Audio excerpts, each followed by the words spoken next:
day 2 and a late start. It's 8:30.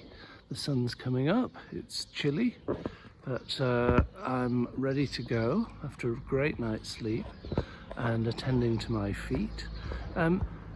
The Camino is really a big tourist industry in northern Spain, and they really do make pilgrims welcome and make sure they don't get lost. There's even a lion keeping an eye on you here. Off we go. This way. What do you notice?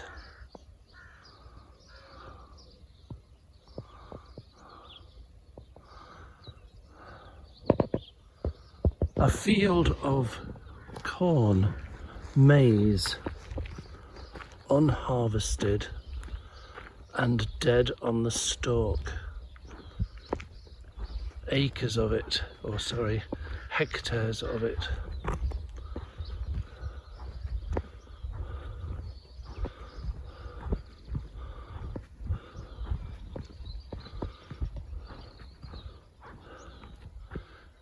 In a way, isn't that the saddest thing? A whole crop, unharvested, and therefore not used for purpose. And I don't want to get all Alan Bennett on us on a Friday morning, but isn't life like that for many of us? Wouldn't it be sad? I'll change over. You can see my new bobble hat. Wouldn't it be sad to get to the end game of your life and to view it as unharvested? Gosh, I can't imagine the distress of some people. Well, I can, that's why I'm distressed. I can imagine their distress, because it really is a very precious thing, a life, every which way you look at it.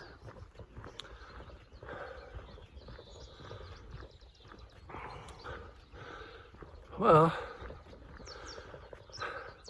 I remember walking many years ago now. I'm going to guess 15 years ago, and I can't remember exactly where,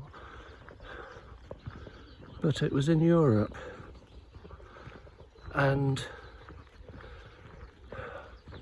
I think on an island. I might have been on Skiros anyway. I was on a long walk and I passed a tree with a dangling fruit. You probably know it yourself. Looks like black dried broad beans, but thousands of them. And it looked similarly unharvested to me. And I had a similar feeling of ennui, of almost repulsion at the idea of a whole life of in this case, a tree, or in this case, look, another field unharvested, as far as the eye can see. Unharvested, unfruitful. I guess it'll be ploughed into the ground.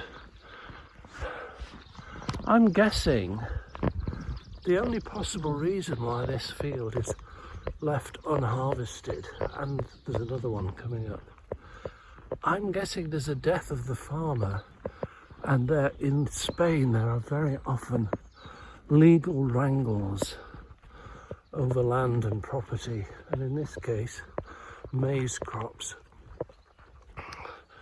and it gets stuck in legal issues for years and years. So if I came back here 10 years from now, I'm guessing all of these maize would still be here. Do you like the hat? My friend Nicola knitted it and gave it to me.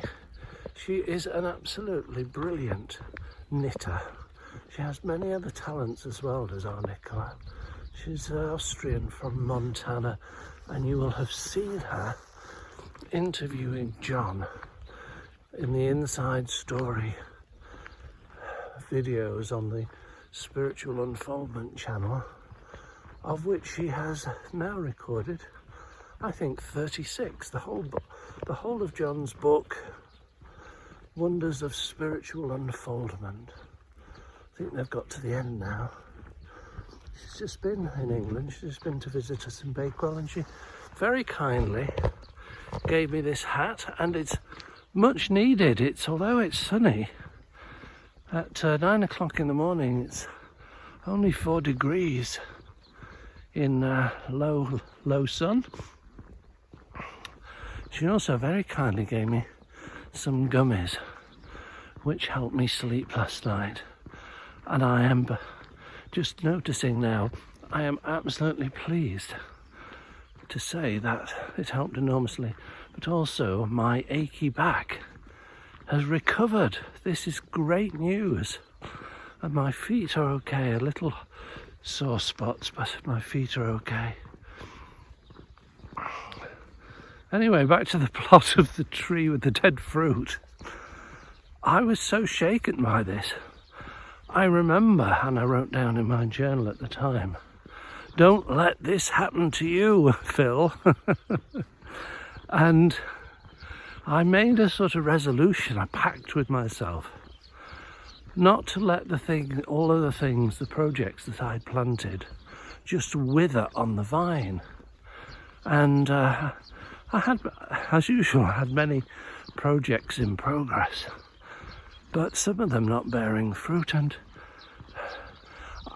there's a particular Australian sweet white wine called Brown Brothers Late Orange Muscat, and whenever I get down in the dumps, which is quite often, I have to say to myself, now Shanks, remember, don't be a late orange muscat and squander your harvest of the projects, and then I'll crack on and do something else. Oh, this field has been half harvested, and I don't know about you, but I like the look of this Hotel Rural, Molino Galochas. I wouldn't mind staying there, would you? Ciao.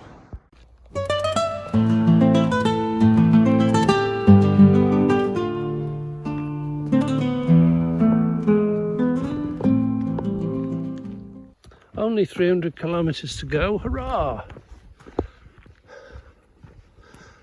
I have started my Camino some years ago, actually. I think it's 12 years ago, or maybe even 14 years ago, with my my lovely sort of second family I never knew, which was rather special. My half-brother Bill, half-sister Pat, and definitely sister Marie Claire, and I was invited to walk with them from Le Puy in the south of France, over the Pyrenees in the snow to Saint-Jean-de-Mont, and that's what my pilgrimage, my Camino, started all those years ago. It was wonderful, and the first leg took us to Bilbao. The next time, on my own, I picked it up at Bilbao and walked to Burgos, nearly dying on the last day in the rain, but I've talked about that somewhere else. And then 2 years ago, from Burgos to Lyon. So prior to this, hopefully last leg of 300 kilometers, I don't know, I can't remember exactly how many, but I think I've already walked in stages, you understand, about 500 kilometers. So, although this leg is the longest, the last leg is the longest. Oh baby, don't you know? I am really very, what's the word? Well, content in this moment anyway. I've just done my little 20-minute morning meditation, my usual meditation, but this time walking with my eyes open, because doing the meditation eyes shut would not be wise. And I'm at the end of it now, and you can join in with me as I say my last words of my meditation each morning. Be still and know that I am God. That's from Psalms. I think it's from Psalm 41 or Psalm 42. But I've been using this as a meditation for years now. And it opens up like a flower. The more you meditate on it. And this morning, it morphed into be still and know the I amness as God. Put that in your pipe and smoke it. I am. What do you reckon? What do you think that means? Firewalkers only.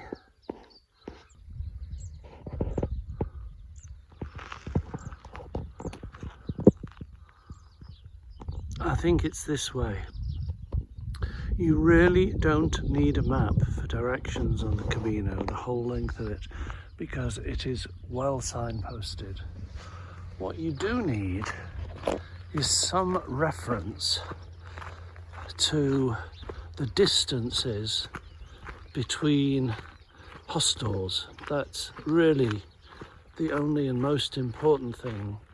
To see where you can get a bed for the night at a sensible distance, and of course a coffee or a lunch stop along the way. So I actually only refer to 2 PDFs I've downloaded, which has got all of the hostels and the distances on, and I just have a look at what distance I really want to walk in that day, like I did this morning. And today's walk is, well, it was either 32 kilometres, which is just too far for me, or 24 kilometres, which is perfect.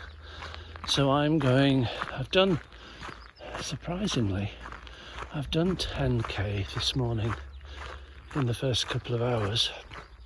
So I'm on my way to a sort of 11's coffee stop at the next place ahead in about half an hour, and then I've only got another 14 kilometres to my night rest. Happy days, happy Friday. It really is extremely well signposted. It's very popular these days. I think I've got in mind about 450,000 pilgrims a year now walk this. It's called the Camino Frances. There are many paths that lead to Santiago from actually not only all over Spain or all over Europe, all over the world you'll find you can start. It's an embedded part of the local tourist economy now. So you get stopping points like this. And I'm going to have a little stop. I'm going to choose the green bench and have a swig of water and look at the view. Day 2. My feet have responded to treatment after day one. I've been very kind to them. A bit of padding and a bit of cream, and they're in great shape. Thank you, feet. And my backache, which was literally a pain in the last hour yesterday, sorted with a night's sleep and a gummy. Here we are. I'll just give you a 360. It's been a very long straight path this morning. That's okay. Of course, your thoughts take every possible detour, don't they? There's no straight path for thoughts. Where do they come from? Goodness me. You just try saying, well, right, we're going to have a thought embargo for the next 4 minutes. That's not going to work, is it? Where do they come from? Who's in charge of this anyway? I am walking to a coffee stop. 2 hours on the road this morning. Not the long and winding road, the long and straight road. That's okay. And to the left of me and to the right are dead crops, maize, I believe. And it's spooking me out. It's so unnatural. Look, there are absolutely hectares and hectares, as far as the eye can see, of crops left standing in the field. And of course, there will be some human reason. This is not natural. This is something to do with man's activity here, and it's giving me the heebie-jeebies for some reason, like a portent of things to come if we really have cocked things up with the climate and pouring sewage into our rivers and coasts in Britain is another one, and all those SUVs pumping more carbon than we need anyway. You see, I can go off on any of those tangents, but this sense of distress, warning, alert, something's not right in the fields. If something's not right in the fields, then something's very not right, don't you think? There are black and white signs everywhere. I'll show you another one when I get to one just ahead, but it's like walking among the dead as a sort of portent of things to come, and I don't like it. And it's something to do with the activity of man. I don't know if it's the climate, or I don't know if it's the soil. I don't know if they could have had some sort of toxic spillage here, but on this scale, it's extraordinary. Here's the sign that says dead space, dead man walking, dead field walking. Can you see it behind me there, the black and white rectangle? And they're all over the place here. And so the farmers have sowed, but they've not reaped.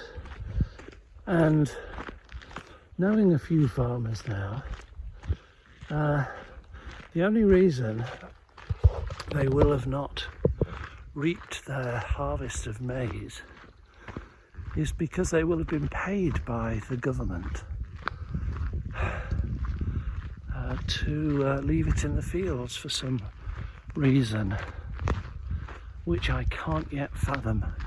I'm going to ask at my next coffee stop about it. But this sense of existential dread, almost, I don't want to lay it on too thickly, it's only day 2 for heaven's sake, but is this really what we are doing to the place, the green Emerald Isle on which we live? And then of course I I go from the large scale, the universal, to the personal, and just reflect on what constitutes a fruitful life. A life well lived according to the philosophers, but also a meaningful life according to the crazy spiritual people. I count myself amongst them. What constitutes a well-lived life? The tagline to this YouTube channel is exploring life in all its fullness, and here I am again between two dead fields. I suppose one thing that I would extract from this dolor is the importance of following your heart, following your passion, following your love for life. And it won't lead to death, it will lead to fruitfulness, and spread it about a bit. Why not? What are we here for? To be able to afford the next air fryer, whatever it is. I don't think so. Find your passion, find how you can serve others and the world, and do that. You can't go wrong. You might even discover heaven, or as I like to call it, the kingdom of God, right here, right now, amongst the dead maize fields. It has been a long, straight road this morning, and I'm nearing, thankfully, my lunchtime coffee stop. But there is always something to catch the eye and appreciate on the Camino. And it's a really good exercise, I find, in looking and paying attention, which I'm not very good at, because most of the time, of course, like you, and don't deny it, we're lost in thought, aren't we? Almost as if to prove spring is really here, as if I needed proof. This bush with its lovely blossoms is alive with little insects sticking their tongues in for some nectar and pollinating whatever. And when I arrived, unfortunately they'd flown off. There were a couple of red admiral or similar butterflies. It's all happening in nature, and it's all going to happen here soon. I'm going to have my first coffee of the day. I guess these are the boots that never made it. I'm not quite sure where they've come from, but they're not going very far. That's just in somebody's back garden, and I'm going there.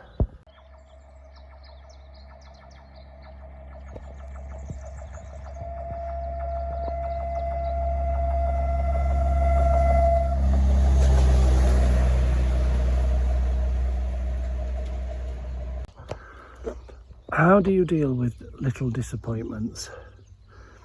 I'm doing a practical exercise in this.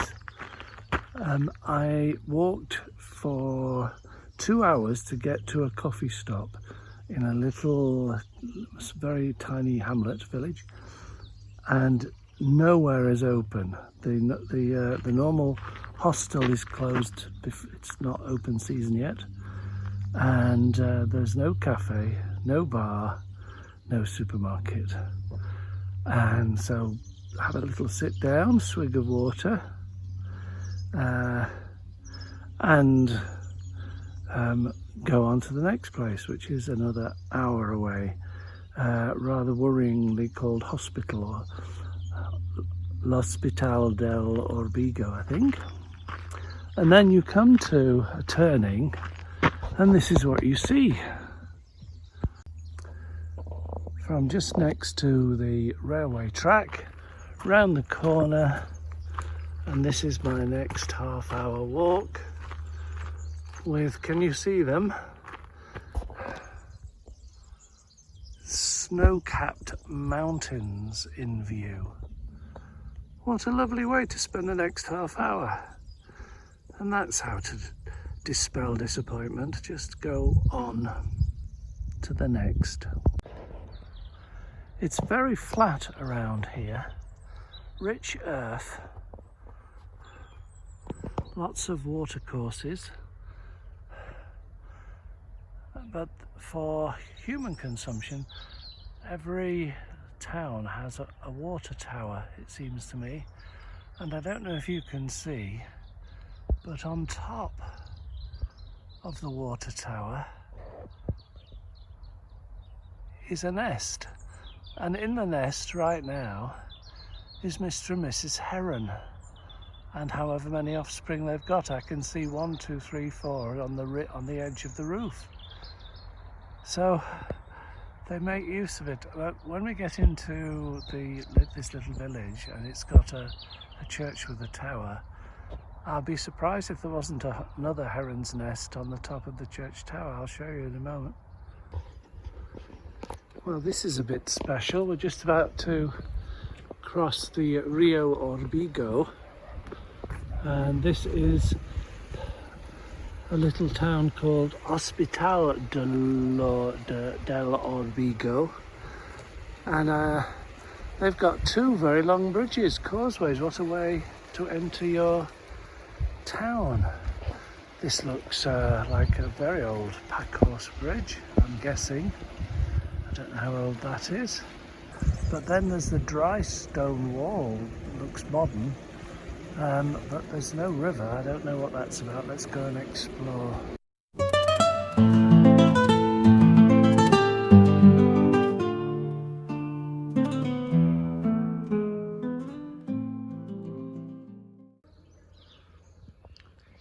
The way is clear.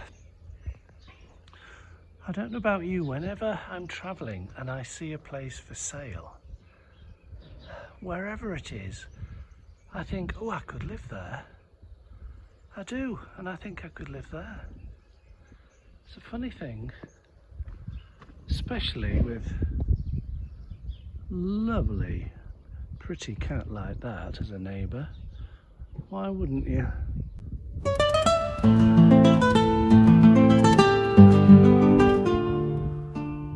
Pointing the way from the town behind us to the open countryside ahead of us. Only 286 to go. Over the hill and far away. Such a surprise. This artist lives there alone, and he shared a glass of his homebrew organic wine, which is delicious white wine. Friendly dog, and I have bought a 4-leaf clover, which is lucky for him and lucky for me, because look, it's downhill. It's all downhill from here, about 20 minutes to my hopefully available bunk bed in the municipal hosteles, the auberge. What was he telling me? He's got 5 languages. Genuinely nice man. Of course he is. Everybody's genuinely nice who's not caught up in the matrix of the way the world seems to dictate it wants us to live. We could get very political about this. But without going too far into it, just in a short 10-minute exchange of spirits and some wine and some good-humoured talk, we both have very, I have to say, pessimistic views on where the world and our countries are heading. And I'm afraid I'm going to lose both of my American viewers now, because he attributes it to the influence of America in the world, and I didn't dissuade him. I said America is the most dangerous culture in the world, and I believe that's true. So I'm sorry if you are in the land of the brave, but it ain't necessarily the best way of exploring this marvelous world. Anyway, comments below. I better keep my head down now and find this hostel for safety. Ciao. Like a freshwater stream finding its natural way down the hill, I find myself arriving at Santibáñez de Valdeiglesias, where hopefully there will be a bed for me. And if not, I've spotted a place just outside of town, a ruin, where I would very happily lay my head. Wish me luck. Oh, I don't need any more luck. I've got my 4-leaf clover from the artist now. It's stamped into my pilgrim's passport. Oops, there goes my bed for the night. Open in a few days. Well, I won't be here in a few days, hopefully. Let's go and find somewhere else. This way.